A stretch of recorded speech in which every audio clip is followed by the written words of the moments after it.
Hi hello friends, good evening all of you. MRL study studio ಚಾನಲ್ಗೆ ತಮಗೆಲ್ಲರಿಗೂ ಸ್ವಾಗತಿಸುತ್ತಾ ಇವತ್ತಿನ ತರಗತಿಯಲ್ಲಿ ದೈಹಿಕ ಶಿಕ್ಷಣ ಪಠ್ಯ ಒಂದು ಕ್ರಮದ ಗ್ರೂಪ್ ಗೇಮ್ಸಲ್ಲಿ ಬರುವಂಥ ಅಟ್ಯ ಒಂದು ಪಠ್ಯ, ಈ ಒಂದು ಗೇಮ್ಸ್ ಮೇಲೆ ಇವತ್ತಿನ ತರಗತಿಯನ್ನು ಮಾಡ್ತಾಯಿದ್ದೀನಿ. ಅಟ್ಯ ಮತ್ತು ಪಠ್ಯ ಅನ್ನೋ ಒಂದು ಗೇಮ್ಸ್ ಇದೆ, ಆ ಒಂದು ಗೇಮ್ಸ್ ಮೇಲೆ ಇವತ್ತಿನ ತರಗತಿಯನ್ನು ಮಾಡ್ತಾಯಿದ್ದೀನಿ. ಈ ಹಿಂದೆ ನಾನು ಗ್ರೂಪ್ ಗೇಮ್ಸಲ್ಲಿ 23 ಗೇಮ್ಸ್ಗಳ ಬಗ್ಗೆ ತರಗತಿಯನ್ನು ಮಾಡಿದ್ದೀನಿ. ಯಾರು ನೋಡ್ಕೊಳ್ಳಲು ಹೋಗಿ ನೋಡ್ಕೊಳ್ರಿ. ಹಾಗೆ ವೈಯಕ್ತಿಕ ಆಟಗಳು ಕೂಡ ನಾನು ಕಂಪ್ಲೀಟಾಗಿ ಮುಗಿಸಿದ್ದೀನಿ.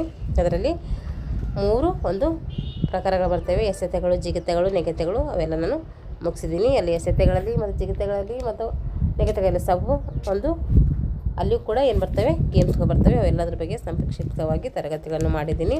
ಹಾಗೆ ದೈಹಿಕ ಶಿಕ್ಷಣಕ್ಕೆ ಸಂಬಂಧಪಟ್ಟಂತಹ ಇತಿಹಾಸ ಹೇಳಿದ್ದೀನಿ, ಅನಾಟಮಿ ಹೇಳಿದ್ದೀನಿ, ಹಾಗೆ ಸೈಕಾಲಜಿ, ಶರೀರ ಶಿಕ್ಷಣ, ಈ ಎಲ್ಲದರ ಬಗ್ಗೆ ನಾನು ಕ್ಲಾಸ್ಗಳನ್ನು ಮಾಡಿದ್ದೀನಿ. ಯಾರೆಲ್ಲ ನಮ್ಮ ಚಾನಲನ್ನು ಸಬ್ಸ್ಕ್ರೈಬ್ ಮಾಡ್ಕೊಂಡು ಚಾನಲ್ ಸಬ್ಸ್ಕ್ರೈಬ್ ಮಾಡಿಕೊಂಡು ವಿಡಿಯೋಗಳನ್ನು ವಾಚ್ ಮಾಡಿ ಅಂತ ಹೇಳ್ತಾ ಇವತ್ತಿನ ತರಗತಿಯನ್ನು ಪ್ರಾರಂಭಿಸೋಣ. ಈ ಒಂದು ಅಟ್ಯಪಟ್ಯ ಆಟದಲ್ಲಿ ಎಷ್ಟು ಜನ ಇರ್ತಾರೆ ಅಂತಂದರೆ 9 ಜನ ಆಟಗಾರರು ಇರ್ತಾರೆ. ಒಂದು ತಂಡದಲ್ಲಿ 9 ಜನ ಇರ್ತಾರೆ. ಆಟದ ಸಮಯ ಇದು 7+5+7 ಅಂದರೆ 7 ನಿಮಿಷ ಆಡ್ತಾರೆ, 5 ನಿಮಿಷ ರೆಸ್ಟು, ಮತ್ತು 7 ನಿಮಿಷ ಆಡ್ತಾರೆ. ಟೋಟಲ್ ಬಂದುಬಿಟ್ಟು ಇದು 19 ನಿಮಿಷದ ಗೇಮ್ಸ್ ಆಗಿರ್ತೈತಿ. 7+5+7 ಎಷ್ಟಾಯಿತು? 19 ನಿಮಿಷದ ಒಂದು ಗೇಮ್ ಆಗಿರ್ತೈತೆ ಇದು. ಈ ಆಟ ಆಡಬೇಕಾದ್ರೆ ಹೆಂಗೆ ಆಡಬೇಕು ಅಂತೇಳಿ ಇಲ್ಲಿ ಕೊಟ್ಟಿದ್ದಾರೆ, ನಿಯಮಗಳು ಕೊಟ್ಟಿದ್ದಾರೆ. ನಿಯಮದ ಪ್ರಕಾರ ನಾವು ಈ ಗೇಮ್ಸನ್ನು ಆಡಬೇಕು. ಇದು ಸ್ವಲ್ಪ ಗೇಮ್ಸ್ ಹೊಸದಂತ ಅನಿಸುತ್ತೆ ನಮಗೆ, ಆದರೆ ನಾವು ಹೆಚ್ಚಲ್ಲಿ ನಾವು ಸ್ಕೂಲಲ್ಲಿ ಕಾಲೇಜಲ್ಲಿ ಇದು ಆಡಿಸೋದಿಲ್ಲ, ಅದಕ್ಕೆ ನಮಗೆ ಹೊಸದು ಅನಿಸುತ್ತೆ. ಒಂದ್ಸರಿ ರೂಲ್ಸ್ ನೋಡ್ಕೊಡ್ರಿ. ಇದ್ರ ಬಗ್ಗೆ ನಾನು ಒಂದು ಗ್ರೌಂಡ್ ಮೆಜರ್ಮೆಂಟ್ ಹಾಕಿ ಒಂದು ಸ್ವಲ್ಪ ವೀಡಿಯೋನ ಕೂಡ ತೋರಿಸ್ತೀನಿ ಲಾಸ್ಟಲ್ಲಿ. ಇವಾಗ ಸಂಕ್ಷಿಪ್ತ ನಿಯಮಗಳು ನೋಡಿರಿ. ಆಟ ಪ್ರಾರಂಭವಾಗುವುದಕ್ಕಿಂತ ಮುಂಚೆ 9 ಆಕ್ರಮಣಕಾರರು ಏನು ದಾಳಿ ಮಾಡಿರ್ತಾರೆ, ಅವ್ರಿಗೆ ಆಕ್ರಮಣಕಾರರು ಅಂತ ಕರಿತೀವಿ. ಆ 9 ಜನ ಆಕ್ರಮಣಕಾರರು ಮುಂದಿನ ಅಡ್ಡಪಟ್ಟಿ, ಏನು ಮುಂದಿನ ಅಡ್ಡಪಟ್ಟಿ ಇರ್ತೈತೋ ಮುಂದಿನ ಚೌಕದಲ್ಲಿ ಸೇರಬೇಕು. ಮುಂದಿನ ಒಂದು ಅಡ್ಡಪಟ್ಟಿಯ ಮುಂದಿನ ಚೌಕದಲ್ಲಿ ಆ 9 ಜನ ಆಕ್ರಮಣಕಾರರು ಸೇರಬೇಕು. ಕಾವಲುಗಾರ ಏನು ಮಾಡ್ತಾರೆ, ಅಡ್ಡಪಟ್ಟಿ ಮೇಲೆ ನಿಂತಿರ್ತಾರೆ. ಕಾವಲುಗಾರರು ಅಡ್ಡಪಟ್ಟಿ ಮೇಲೆ ನಿಂತಿರ್ತಾರೆ, ಅವರು ಕಾವಲು ಕಾಯ್ಕೊಂಡು. ಮತ್ತು ಮುಂದಿನ ಪಟ್ಟಿಯ ಕಾವಲುಗಾರರು ಏನು ಮಾಡಬೇಕು, ಮುಂದಿನ ಪಟ್ಟಿಯೆಲ್ಲ ಕಾವಲುಗಾರರು ಏನಿರ್ತಾರಲ್ಲ, ಆವಾಗ ಆಟ ಪ್ರಾರಂಭವಾದ ಮೇಲೆ ಅವ್ರು ಏನು ಮಾಡಬೇಕು, ಅದನ್ನು ಬಿಟ್ಟು ಸರಪಟ್ಟಿಗೆ ಹೋಗಬೇಕು. ಆಟ ಅದಲ್ಲಿ ಬಿಟ್ಟು ಅವ್ರಿಗೆ ಬಿಡಬೇಕು, ಸರಪಟ್ಟಿಗೆ ಅಂತ ಇರ್ತೈತಿ ಅವರಲ್ಲಿ ಹೋಗಿ ಇರಬೇಕು. ಇವಾಗ ಕಾವಲುಗಾರರು ನೋಡಿರಿ, ಕಾವಲುಗಾರರ ಕೆಲಸ ಏನಂತ ಹೇಳಿ ನೋಡಿರಿ, ತನ್ನ ಪಟ್ಟಿಯನ್ನು ಬದಲಾಯಿಸುವಂತಿಲ್ಲ. ಕಾವಲುಗಾರ ಇರ್ತಾರಲ್ಲ, ಒಂದು ಪಟ್ಟಿ ಮೇಲೆ ನಿಂತಿರ್ತಾರಲ್ಲ ಕಾವಲುಗಾರರು, ಅವ್ರೇನು ಮಾಡೋಂಗಿಲ್ಲ, ತನ್ನ ಪಟ್ಟಿಯನ್ನು ಬದಲಾಯಿಸುವಂತಿಲ್ಲ. ಮತ್ತು ತನ್ನ ಪಟ್ಟಿಯ 2 ಬದಿಗಳಲ್ಲಿ ಆಕ್ರಮಣಕಾರರನ್ನು ಮುಟ್ಟಿ ಔಟ್ ಮಾಡಬಹುದು. ನೋಡ್ರಿ, ತನ್ನ ಪಟ್ಟಿಯನ್ನು ಬಿಡುವಂತಿಲ್ಲ, ಆದರೆ ತನ್ನ ಪಟ್ಟಿಯ 2 ಬದಿಗಳಲ್ಲಿ ಆಕ್ರಮಣಕಾರರನ್ನು ಏನು ಮಾಡಬಾರ್ದು, ಮುಟ್ಟಿ ಔಟ್ ಮಾಡ್ಬೋದು. ಔಟ್ ಮಾಡುವಾಗ ಆ ಟೈಮ್ನಾಗ ಏನಾರ ಔಟ್ ಮಾಡುವಾಗ ನಾವು ಔಟ್ ಮಾಡುವಾಗ ಕಾಲು ಮೇಲೆತ್ತುವ ಹಾಗಿಲ್ಲ, ಕಾಲು ಮೇಲೆತ್ತಿ ನಾವು ಔಟ್ ಮಾಡಬಾರ್ದು, ಕಾಲು ನೆಲಕ್ಕೆ ಹಚ್ಚಿರಬೇಕು. ಹಾಗೆ ಸೀಮಾರೇಖೆಯ ನೆಲವನ್ನು ಕೂಡ ಮುಟ್ಟುವ ಹಾಗಿಲ್ಲ, ಸೀಮಾರೇಖೆಯ ನೆಲವನ್ನು ನಾವು ಮುಟ್ಟಿ ಔಟ್ ಮಾಡೋಂಗಿಲ್ಲ. ಹಾಗೆ ಕಾಲನ್ನು ಹೊರಗೆ ಇಡುವ ಹಾಗಿಲ್ಲ, ಕಾಲನ್ನು ಕೂಡ ನಮ್ಮ ಒಂದು ಗ್ರೌಂಡಿಂದ ಹೊರಗಡೆ ಇಡುವ ಹಾಗಿಲ್ಲ. ಮುಖ ಅಥವಾ ಭುಜ ಆಕ್ರಮಣಕಾರರ ಎದುರು ಇರಬೇಕು. ನಮ್ಮ ಮುಖ ಮತ್ತು ನಮ್ಮ ಭುಜ ಏನಿರಬೇಕು, ಆಕ್ರಮಣಕಾರರ ಎದುರಲ್ಲೇ ಇರಬೇಕು. ಈ ರೀತಿ ಯಾವುದಾದ್ರೂ ತಪ್ಪು ಮಾಡಲ್ದರೆ ನಾವು ಮುಟ್ಟಿದ್ದೀವಿ ಅಂದರೆ ಅವಾಗ ಔಟ್ ಆಗ್ತಾನೆ. ಆದರೆ ಇಷ್ಟರಲ್ಲಿ ನಾವು ಯಾವುದಾದ್ರು ಒಂದು ತಪ್ಪು ಮಾಡಿ ಮುಟ್ಟಿದರೆ ಅವಾಗ ಏನಾಗಲ್ಲ, ಔಟ್ ಆಗೋದಿಲ್ಲ. ಈ ರೀತಿ ಯಾವುದಾದ್ರೂ ಒಂದು ತಪ್ಪು ಮಾಡಿ ನಾವು ಮುಟ್ಟಿದರೆ ಅವಾಗ ಏನಾಗಲ್ಲ, ಅವರು ಔಟ್ ಆಗೋದಿಲ್ಲ. ಇವಾಗ ನೋಡಿರಿ, ಆಕ್ರಮಣಕಾರರು ಏನು ಮಾಡಬೇಕಂತ ನೋಡಿರಿ, ಆಕ್ರಮಣಕಾರರು ಸೀಮಾರೇಖೆಯಿಂದ ಹೊರಗೆ ಹೋಗಿ, ಆಕ್ರಮಣಕಾರರು ಏನಿರ್ತಾರಲ್ಲ ಅವರು ಸೀಮಾರೇಖೆಯಿಂದ ಹೊರಗೆ ಹೋಗಿ ಫೌಲ್ ಮಾಡಿದರೆ ಅಥವಾ ಕಾವಲುಗಾರ ತನ್ನ ನಿಯಮದ ಪ್ರಕಾರ ಮುಟ್ಟಿದರೆ ಈ ಸಂದರ್ಭದಲ್ಲಿ ಔಟ್ ಆಗುವರು. ಏನು ಮಾಡ್ತಾರೆ, ಅವರು ಫಾಲ್ ಮಾಡಿಕೊಟ್ರು ಅಂದರೆ ಅವಾಗ ಔಟ್ ಆಗ್ತಾರೆ. ಅಥವಾ ಕಾವಲುಗಾರ ಏನು ನಿಯಮ ಪ್ರಕಾರ ಹೇಳಿದಿಲ್ಲ, ನಿಯಮ ಪ್ರಕಾರ ಏನಾದರೂ ಔಟ್ ಮಾಡಿದರೆ ಅವಾಗೂ ಕೂಡ ಏನಾಗ್ತಾರೆ, ಆಕ್ರಮಣಕಾರರು ಔಟ್ ಆಗ್ತಾರೆ. ಈಗ ಉಪ್ಪು ಕೊಡುವುದು ಹೇಗೆ ನೋಡಿರಿ, ಎಲ್ಲದಕ್ಕಿಂತ ಮುಂದೆ ಸಾಗಿದ ಆಕ್ರಮಣಕಾರ, ಎಲ್ಲದರ 9 ಜನ ಏನು ಆಕ್ರಮಣಕಾರ ಇರ್ತಾರಲ್ಲ ಅವರು ಎಲ್ಲದಕ್ಕಿಂತ ಮುಂದೆ ಸಾಗಿದಂತಹ ಆಕ್ರಮಣಕಾರರು, ಎಲ್ಲಕ್ಕಿಂತ ಮುಂದೆ ಸಾಗಿದ ಆಕ್ರಮಣಕಾರ ಕೊನೆಯ ಪಟ್ಟಿಯನ್ನು ದಾಟಿದ ಮೇಲೆ ತೊಂಡು ಅಥವಾ ಉಪ್ಪು ಎಂದು ಜೋರಾಗಿ ಕೂಗುವುದು. ಈ ಶಬ್ದ ಕೇಳಿದ ತಕ್ಷಣ ಅಡ್ಡಪಟ್ಟಿ ಕಾವಲುಗಾರ ಏನು ಮಾಡಬೇಕು, ತಿರುಗಿ ನಿಲ್ಲಬೇಕು.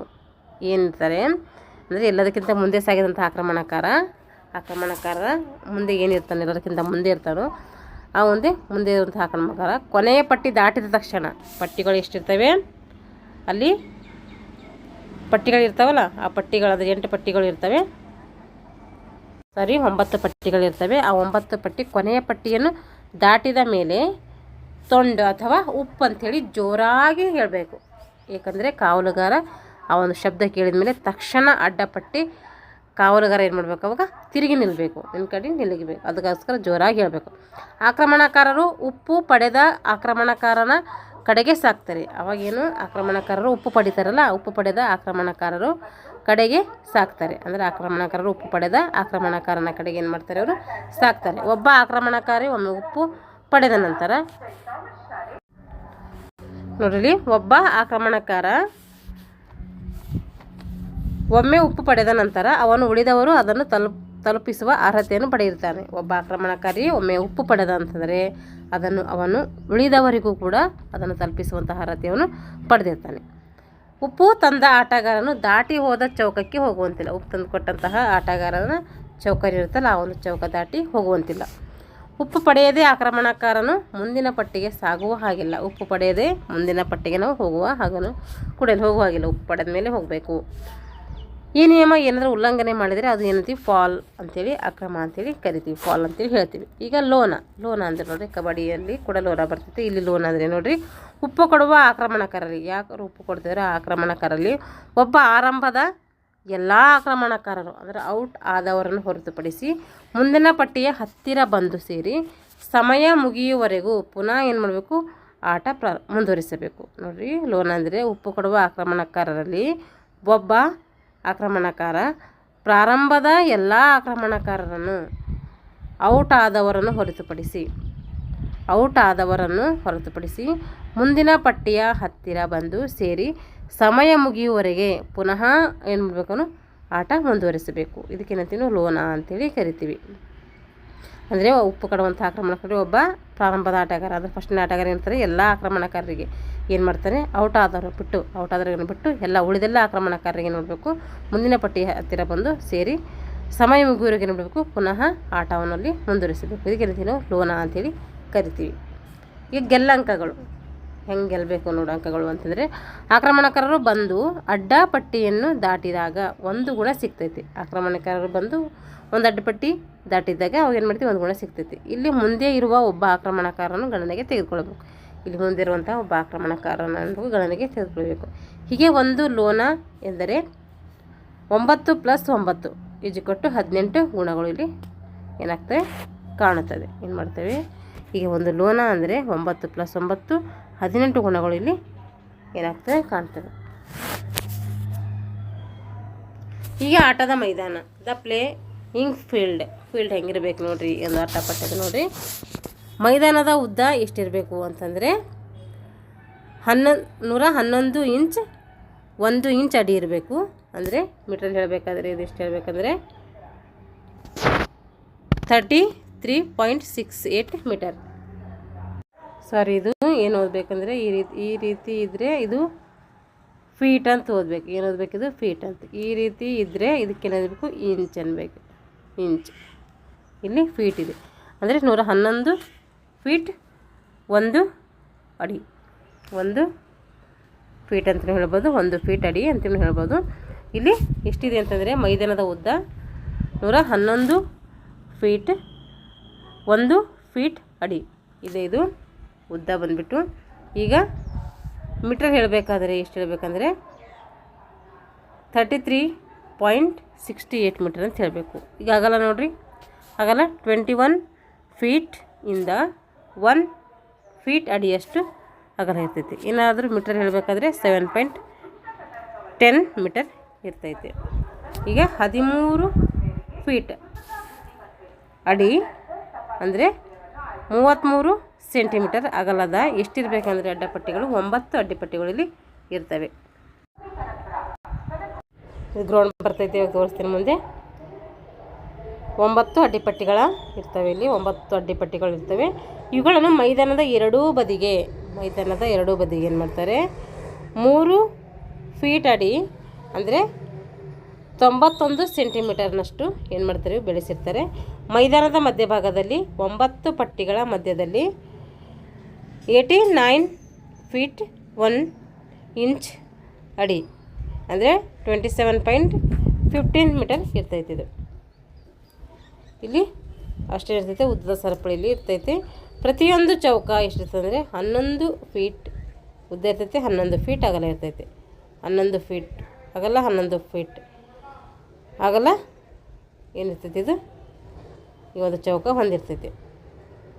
ಉದ್ದದಲ್ಲಿ ಬದಿಗೆ ಇರುವಂತಹ ಎರಡೂ ಗೆರೆಗಳಿಗೆ ಸೀಮಾರೇಖೆಗಳು ಅಂತೇಳಿ ಕರಿತೀವಿ. ಉದ್ದದಲ್ಲಿ ಬದಿಗೆ ಇರುವಂತಹ ಒಂದು ರೇಖೆಗಳಿಗೆ ಏನಂತೀವಿ ಸೀಮಾರೇಖೆಗಳು ಅಂತೇಳಿ ಕರಿತೀವಿ. ಅಡ್ಡದಲ್ಲಿ ಹೊರ ಬದಿಗೆ ಇರುವಂತಹ ಗೆರೆಗಳು ಏನಂತ ಕರಿತೀವಿ ನೋಡ್ರಿ. ಅಡ್ಡದಲ್ಲಿ ಹೊರ ಬದಿಗೆ ಇರುವಂಥ ಗೆರೆಗಳಲ್ಲಿ ಒಂದಕ್ಕೆ ಪ್ರಾರಂಭದ ಗೆರೆ ಹಾಗೂ ಇನ್ನೊಂದಕ್ಕೆ ಏನಂತೀವಿ ಕೊನೆಯ ಗೆರೆ ಅಂತೇಳಿ ಕರಿತೀವಿ. ಅಡ್ಡದಲ್ಲಿ ಹೊರ ಬದಿಗೆ ಇರುವಂತಹ ಗೆರೆಗಳಿಗೆ ಒಂದಕ್ಕೆ ಏನಂತೀವಿ ಪ್ರಾರಂಭದ ಗೆರೆ ಅಂತ ಕರಿತೀವಿ, ಇನ್ನೊಂದಕ್ಕೆ ಕೊನೆ ಗೆರೆ ಅಂತೇಳಿ ಕರಿತೀವಿ. ಎರಡಿರ್ತಾವೆ ಅಡ್ಡ ಗೆರೆಗಳು. ಪ್ರಾರಂಭದ ಗೆರೆಯ ಹತ್ತಿರವಿರುವಂತಹ ಮೊದಲನೇ ಅಡ್ಡಪಟ್ಟಿಗೆ, ಪ್ರಾರಂಭದ ಗೆರೆಯ ಹತ್ತಿರವಿರುವಂತಹ ನೋಡ್ರಿ ತೋರಿಸ್ತೀನಿ ನೋಡ್ರಿ ಅಡ್ಡಪಟ್ಟಿಗಳು 1 2 3 ನೋಡ್ರಿ ಇಲ್ಲಿ 9 ಹಾಕಿದ್ರಲ್ಲ 9 ಅಡ್ಡಪಟ್ಟಿಗಳು ಇದ್ದಾವೆ. ಇಲ್ಲಿ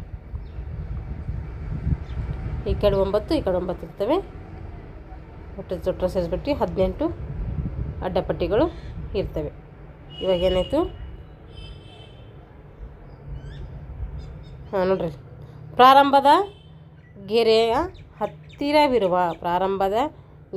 ಹತ್ತಿರವಿರುವಂತಹ ಮೊದಲನೇ ಅಡ್ಡಪಟ್ಟಿಗೆ ಮುಂದಿನ ಅಡ್ಡಪಟ್ಟಿ ಅಂತಲೂ ಕರಿತೀವಿ. ಅದಕ್ಕೇನು ಕರಿತೀವಿ ಮುಂದಿನ ಅಡ್ಡಪಟ್ಟಿ ಅಂತೇಳಿ ಕರಿತೀವಿ. ಹಾಗೂ ಕೊನೆಯ ಗೆರೆಯ ಹತ್ತಿರವಿರುವಂತಹ ಅಡ್ಡಪಟ್ಟಿಗೆ ಏನಂತ ಕರಿತೀವಿ ಉಪ್ಪು ಪಟ್ಟಿ ಅಂಥೇಳಿ ಕರಿತೀವಿ. ನೋಡ್ರಿ ಇಲ್ಲಿ ಇದಕ್ಕೆ ಮೊದಲನೇ ಅಡ್ಡಪಟ್ಟಿ ಅಂತ ಕೇಳಿದ್ರೆ ಇಲ್ಲಿ ಲಾಸ್ಟಿಗೆ ಇರ್ತೈತಿಲ್ಲ ಇದಕ್ಕೇನಂತೀವಿ ನಾವು ಕೊನೆಯ ಅಡ್ಡಪಟ್ಟಿ ಅಥವಾ ಉಪ್ಪು ಅಡ್ಡಪಟ್ಟಿ ಅಂಥೇಳಿ ಕರಿತೀವಿ. ಕೊನೆಯ ಹತ್ತಿರವಿರುವಂಥ ಅಡ್ಡಪಟ್ಟಿಗೆ ಉಪ್ಪು ಪಟ್ಟಿ ಅಂತೇಳಿ ಕರಿತೀವಿ. ಅದಕ್ಕೆ ಮೈದಾನದ ಹೊರಬದಿಗೆ ಗುರುತಿಸಲಾದಂತಹ ಅಥವಾ ಬೆಳೆಸಲಾದಂತಹ ಅಡ್ಡಪಟ್ಟಿಗಳಿಗೆ 1ರಿಂದ ಏನು ಮಾಡ್ತೀವಿ 9 ಸಂಖ್ಯೆಗಳು ಕೊಡ್ತೀವಿ. ಅವು ಪ್ರಾರಂಭದ ಗೆರೆಯಿಂದ ಉಪ್ಪು ಪಟ್ಟಿಯವರೆಗೆ ಸಾಗಿದಂತೆ ಅಷ್ಟು ಗುಣಗಳು ಏನು ಮಾಡ್ತೇವೆ ಹಾಗೂ ಅಲ್ಲಿಂದ ಪ್ರಾರಂಭವಾದ ಗೆರೆದ ಕಡೆಗೆ ಮರಳಿ ಸಾಗಿದಂತೆ 10ರಿಂದ 18ರವರೆಗೆ ಇಲ್ಲಿಯವರೆಗೆ ಸಾಗಿರ್ತವೆ. ಇಲ್ಲಿದೆ ನೋಡ್ರಿ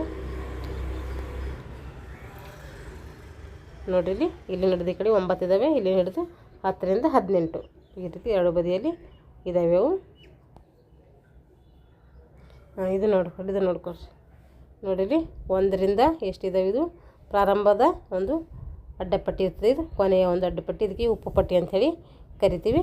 ಈ ಸೈಡು ಕೂಡ 9 ಪಟ್ಟಿಗಳಿದ್ದಾವೆ. ಇಲ್ಲಿಂದ ಏನು ಮಾಡ್ತೀವಿ ನಾವು 10 ಇಲ್ಲಿ 9 ತಗೋಣ 10 11 12 13 14 15 16 17 ಹೀಗೆ ಈ ರೀತಿ ಸೀರಿಯಲ್ ವೈಸು ಕೊಡ್ತಾ ಹೋಗ್ತೀವಿ. ನೋಡಿರಿ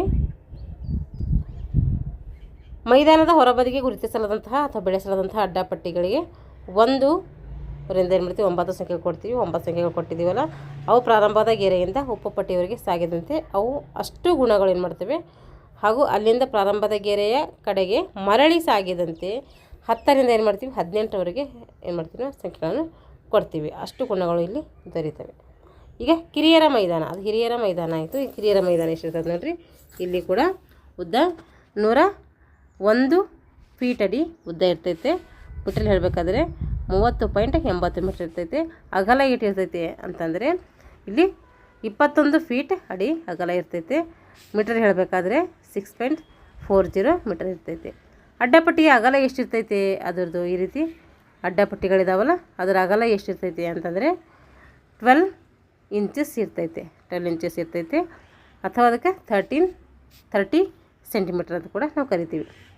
ಸರಪಟ್ಟಿ ಎಷ್ಟಿರ್ತೈತೆ ಅಂದರೆ ಅದು 81 ಫೀಟ್ ಅಡಿ ಇರ್ತೈತೆ. ಮೀಟರ್ ಹೇಳಬೇಕಾದ್ರೆ 24.70 ಮೀಟರ್ ಇರ್ತೈತೆ. ಚೌಕ ಎಷ್ಟಿರ್ತದೆ ಅಂದರೆ 10 ಫೀಟ್ ಅಡಿ ಉದ್ದ ಮತ್ತು ಅಗಲ ಇರ್ತೈತೆ. ಇದು ಮೀಟರ್ ಹೇಳಬೇಕಾದ್ರೆ 3.05 ಮೀಟರ್ ಇರ್ತೈತೆ. ಮೈದಾನದ ಉದ್ದದಲ್ಲಿ 2 ಮೀಟರ್ ಹಾಗೂ ಅಡ್ಡದಲ್ಲಿ 2 ಮೀಟರ್ನಷ್ಟು ತಡೆರಹಿತ ಸ್ಥಳ ಇರ್ತೈತೆ. ನೋಡಿರಿ ಮೈದಾನದ ಉದ್ದದಲ್ಲಿ 2 ಮೀಟರು, ಅಡ್ಡದಲ್ಲಿ ಅಂದರೆ ಅಗಲದಲ್ಲಿ 2 ಮೀಟರು ಇವೇನಿರ್ತದೆ ಅಂದರೆ ತಡೆರಹಿತ ಸ್ಥಳ ಇರ್ತೈತೆ. ಉದ್ದ ಹೆಂಗಿರ್ತದೆ ಅದರ ಉದ್ದ ದಕ್ಷಿಣೋತ್ತರವಾಗಿ ಹಾಕ್ತಾರೆ. ನೋಡಿದ ಇದು ಯಾವ ರೀತಿ ಹಾಕಿದ್ದಾರೆ ಅಂದರೆ ದಕ್ಷಿಣೋತ್ತರವಾಗಿ ಹಾಕಿದ್ದಾರೆ.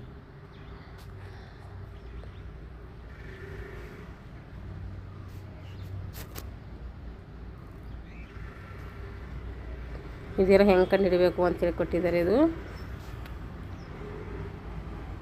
ನೋಡ್ರಿ ಸೀನಿಯರ್ದು ಇದೆ. ಇದು ಸಬ್ ಜೂನಿಯರ್ಸು ಮತ್ತು ಜೂನಿಯರ್ದು ಇದೆ ಇದು ಕೆಳಗಡೆ.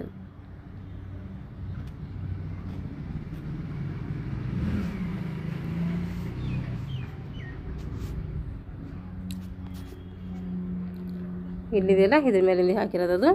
ಇದು ಅಟ್ಟೆ ಪಟ್ಟೆ ಒಂದು ಗೇಮ್ಸ್ನ ಗ್ರೌಂಡ್ ಆಗಿರ್ತೈತಿ. ಇದು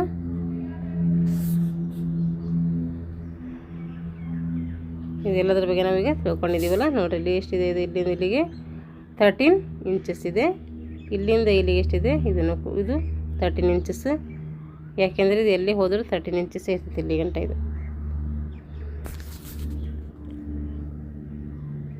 ಇದಕ್ಕೆ ಬದಿಗೆರೆ ಅಂತೀವಿ ನೋಡ್ರಿ. ಇದಕ್ಕೆ ಏನಂತೀವಿ? ಇದಕ್ಕೆ ಬದಿಗೆ ಗೆರೆ ಅಂತ ಕರಿತೀವಿ. ಇದಕ್ಕೆ ಸರಪಟ್ಟಿ ಅಂತೇಳಿ ಕರಿತೀವಿ. ಇದು ಯಾವುದು? ಉಪ್ಪು ಪಟ್ಟಿ. ಇದು ಉಪ್ಪು ಪಟ್ಟಿ. ಇದು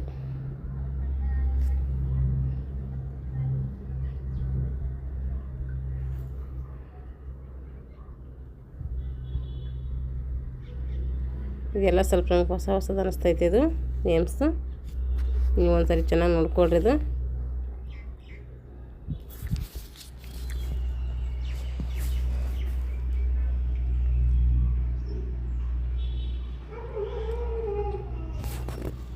ನೋಡ್ರಿ. ಇದು ಒಂದ್ಸರಿ ಇದು ನೋಡ್ಕೊಳ್ರಿ. ಸೀನಿಯರ್ ಮೆನ್ REF ಸಮನಾಗಿದೆ, AM ಸಮನಾಗಿದೆ, PN ಸಮನಾಗಿದೆ. ಎಷ್ಟಿರ್ತದೆ ಇದು? ಇಲ್ಲಿಂದ ಇಲ್ಲಿಗೆ 89 ಫೀಟ್ 1 ಇಂಚಸ್ ಇರ್ತೈತೆ. ನೋಡಿರಿ ಇದು ಎಷ್ಟಿರ್ತೈತೆ? ಇದು ಎಷ್ಟಿರ್ತದಂತೆ? 89 ಫೀಟ್ ಇರ್ತೈತೆ. 89 ಫೀಟ್ 1 ಇಂಚಸ್ ಇರ್ತೈತೆ. ಇದು ನೋಡಿರಿ.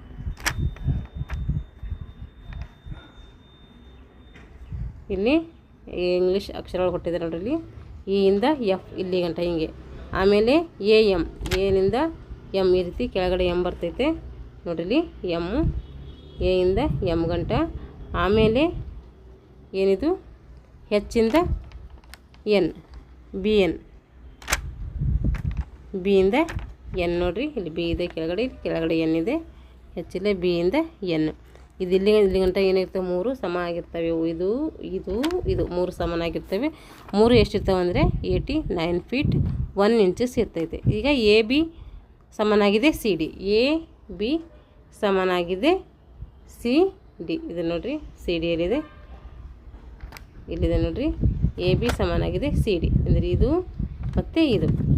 ಅವು ಎಷ್ಟಿರ್ತಾವೆ ಅಂತಂದರೆ 23 ಫೀಟ್ 1 ಇಂಚಸ್ ಇರ್ತವೆ. ಇವಾಗ AC = BD ನೋಡಿದ್ದು AC ಮತ್ತು BD ಇವು ಹೆಂಗಿರ್ತಾವೆ ಅಂದರೆ ಇವು 11 ಫೀಟ್ 0 ಇಂಚಸ್ ಇರ್ತವೆ. ಈಗ ಈಚ್ ಟ್ರೆಂಚ್ ಅಂದರೆ 13 ಇಂಚಸ್ ಇರ್ತವೆ. ಬೇರೆವೆಲ್ಲ ಎಷ್ಟಿರ್ತವೆ ಅಂದರೆ ಅವು 13 ಇಂಚಸ್ ಇರ್ತವೆ. AW ಎಷ್ಟಿದೆ ಅಂದರೆ ನೋಡಿರಿ. AW 1 ಏನಂತ ಕರಿತೀವಿ? 1 ಟ್ರೆಂಚ್ ಅಂಥೇಳಿ ಕರಿತೀವಿ ನೋಡಿರಿ. ಇಲ್ಲಿಂದ ಇಲ್ಲಿಗೆ 1 ಟ್ರೆಂಚು ಮತ್ತು ಇಲ್ಲಿಂದ ಇಲ್ಲಿಗೆ 1 ಟ್ರೆಂಚು, ಇಲ್ಲಿಂದ 1 ಟ್ರೆಂಚು. ಈ ರೀತಿ ಎಲ್ಲ ಟ್ರೆಂಚ್ ಎಷ್ಟಿರ್ತವೆ ಅಂತಾರೆ 13 ಇಂಚಸ್ ಇರ್ತವೆ. ಈಗ ಫಾರ್ ವುಮೆನ್ಸ್ ಅದು ಯಾರಿಗಾಯಿತು? ಮೆನ್ಸಿಗಾಯಿತು, ಸೀನಿಯರ್ ಮೆನ್ಸಿಗೆ, ಹಿರಿಯ ಪುರುಷರಿಗಾಯಿತು. ಇವಾಗ ಮಹಿಳೆಯರಿಗೆ, ಸಬ್ ಜೂನಿಯರ್ಸ್ಗೆ ಮತ್ತು ಜೂನಿಯರ್ಸ್ಗೆ ಈ ರೀತಿ ಮೆಜರ್ಮೆಂಟ್ ಸೇಮ್ ಇರ್ತೈತಿ ಇವ್ರು 3 ಜನಕ್ಕೂ. ಇಲ್ಲಿ BF ನೋಡಿರಿ. EF = ಅಂದರೆ ಇಲ್ಲಿ E ಇಂದ F ಬರ್ತೈತೆ ಕೆಳಗೆ. EF = ಆಮೇಲೆ A ಇಂದ M, ಇಲ್ಲಿ A ಇದೆ, ಇಲ್ಲಿ ಕೆಳಗಡೆ M ಬರ್ತೈತೆ. ಆಮೇಲೆ B ಇಂದ N, ಇಲ್ಲಿ B ಇದೆ, ಇಲ್ಲಿ ಕೆಳಗಡೆ N ಬರ್ತೈತೆ. 3 ಸಮನಾಗಿರ್ತವೆ. ಈ 3 = ಎಷ್ಟು ಬರ್ತದೆ ಅಂದರೆ 81 ಫೀಟ್ 0 ಇಂಚಸ್ ಬರ್ತೈತೆ. ಈಗ AB = CD, AB = CD ಇದು ಎಷ್ಟಿರ್ತೈತೆ ಅಂತಂದರೆ ಇದು 21 ಫೀಟ್ 0 ಇಂಚಸ್ ಇರ್ತೈತೆ. ಈಗ AC = BD, AC = BD ನೋಡಿರಿ. ಇದು AC = BD ಇದು ಎಷ್ಟಿರ್ತೈತೆ ಅಂತಂದರೆ ಇದು 10 ಫೀಟ್ 0 ಇಂಚಸ್ ಇರ್ತೈತೆ. ಈಗ ಕೆ ನೋಡ್ರಿ, ಕೆ.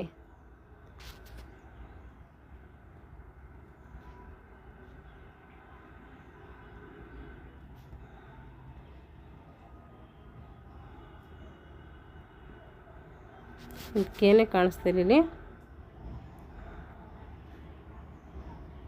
ಹಾಂ, ಇಲ್ಲಿದೆ ನೋಡ್ರಿ, ಕೆ. ಕೆ ಇದು ಕೆ ಎಷ್ಟಿರ್ತದೆ ಅಂದರೆ ಇದು 13 ಇಂಚಸ್ ಇರ್ತೈತೆ. 13 ಇಂಚಸ್ ಈ ಒಂದು ಕೆಯನ್ನು ಇರ್ತೈತೆ.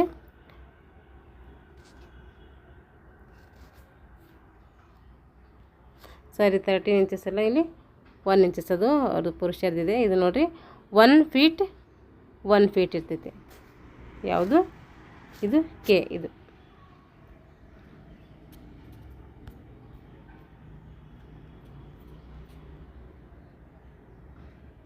ಇದು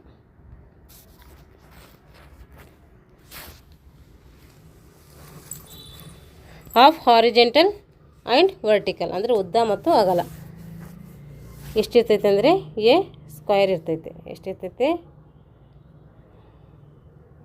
ಎ ಸ್ಕ್ವೇರ್, ಉದ್ದ ಮತ್ತು ಅಗಲ.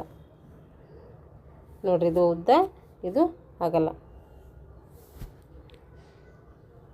ಈಗ ಕೋಟ್ ಡಿಸೈನ್ಡ್ ಬೈ, ಇದು ಯಾರು ಡಿಸೈನ್ ಮಾಡಿದ್ದಾರೆ ಅಂತ ಕೊಟ್ಟಿದ್ದಾರೆ. ಇದು ಅಟ್ಟೆಪಟ್ಟೆ ಫೆಡರೇಷನ್ ಆಫ್ ಇಂಡಿಯಾ. ನೋಡಿರಿ, ಅಟ್ಟೆಪಟ್ಟೆ ಫೆಡರೇಷನ್ ಇಂಡಿಯಾದವರು ಈ ಒಂದು ಕೋಟನವರು ಡಿಸೈನ್ ಮಾಡಿದ್ದಾರೆ. ಇದು NSS M ನಾಗ್ಪುರದವರು ಸಂಸ್ಥೆದು.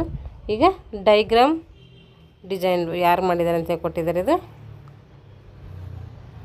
ಇಷ್ಟೇನಾಯ್ತಂದ್ರು ಈಗ ಅಟ್ಟಪಟ್ಟದ ಬಗ್ಗೆ ಇಷ್ಟು ಇಲ್ಲಿ ಗಂಟ ನಾವು ತಿಳ್ಕೊಂಡಿದ್ವಿ. 2 ಗ್ರೌಂಡ್ ಮೆಜರ್ಮೆಂಟ್ ಒಂದೇ. ಇದು ಅಲ್ಲಿಂದ ಇಲ್ಲಿ ಕೊಟ್ಟಿದ್ದಾರೆ ಮೆಜರ್ಮೆಂಟ್ ಎಲ್ಲ. ಇಲ್ಲಿಂದ ಇದು ಕರೆಕ್ಟ್ ಅಂತ ಇದು ಕೆಳಗಡೆ ನೋಡ್ಕೊಂಡು ನಿಮ್ಗೆ ಕರೆಕ್ಟಾಗಿ ಅರ್ಥ ಆಗ್ತೈತೆ. ಇದು ಒಂದು 2-3 ಸರಿ ಓದ್ಕೊಡ್ರಿ, ನೀವು ನಿಮ್ಗೆ ಅದು ಗೊತ್ತಾಗ್ತದೆ. ಯಾಕಂದರೆ ಇದು ನಮ್ಮ ಗೇಮ್ಸ್ ಹೊಸದಂತ ಅನಿಸುತ್ತೆ. ಯಾಕೆಂದರೆ ಜಾಸ್ತಿ ಜನ ಸ್ಕೂಲ್ಗಳಲ್ಲೆಲ್ಲ ಇದು ಆಡಿಸೋದಿಲ್ಲ. ಅದಕ್ಕೋಸ್ಕರ ಇದು ನಮ್ಗೆ ಹೊಸದು ಅನಿಸುತ್ತೆ. ಒಂದು 2 ಸರಿ ಓದ್ಕೊಡ್ರಿ. ಇದ್ರ ಮೇಲೆ ಏನು ಜಾಸ್ತಿ ಕ್ವಶನ್ಸ್ ಯಾವಾಗೂ ಬಂದಿಲ್ಲ. ಅದು ಸುಮ್ಮನೆ ಹೇಳೋಣ, ಮಾಹಿತಿಗೋಸ್ಕರ ಇರಲಿ ಅಂತೇಳಿ ಹೇಳ್ತಾಯಿದ್ದೀನಿ. ಆದರೆ ಹೇಳೋಕ್ಕಾಗಲ್ಲ ಯಾವುದ್ರ ಬಗ್ಗೆ ಯಾವಾಗ ಎದ್ರ ಬಗ್ಗೆ ಕ್ವಶನ್ ಕೇಳ್ತಾರೆ ಅಂಥೇಳಿ. ಅದಕ್ಕೋಸ್ಕರ ನಾವು ಎಲ್ಲದ್ರ ಬಗ್ಗೆಯೂ ಕೂಡ ರೆಡಿಯಾಗಿರೋಣ ಅಂತ ಹೇಳ್ತಾ ಇಲ್ಲಿಗೆ ಈ ತರಗತಿಯನ್ನು ಮುಗಿಸ್ತಾಯಿದ್ದೀನಿ. ಎಲ್ಲರಿಗೂ ಧನ್ಯವಾದಗಳು.